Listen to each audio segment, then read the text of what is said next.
waiter Alexander doesn't need eyes in the back of his head because he has the peculiar ability to turn his neck through a complete 180 degrees. Normally the muscles and the vertebrae in the neck prevent that happening, but because of a peculiarity in his spine, Alexander has confounded orthopedic specialists for years.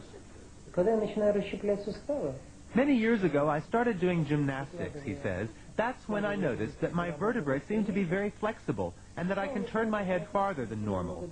I worked at it little by little, going a little farther each time, and one day I was able to turn my head all the way around.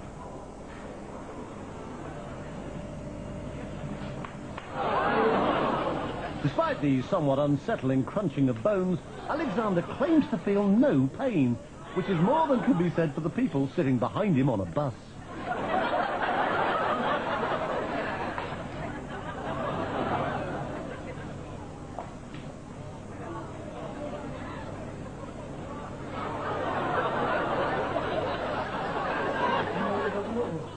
When I do it, it takes energy out of my whole body, he says. It requires 100% concentration. This may sound silly, I know, but in that moment, I don't feel like myself. It's as if I were another person whose body is filled with some kind of energy. I've been a radiologist for more than 30 years, he says, but I've never seen anything like it.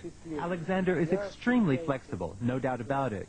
However, I suspect that it's a congenital ability. It's not something anyone could learn or train for. On the contrary, if someone else were to try it, they would surely break their neck. For me, it's absolutely normal and doesn't hurt at all. The fact that he can turn other people's heads as well, although obviously not as far, has encouraged Alexander to take his peculiar skill on a concert tour.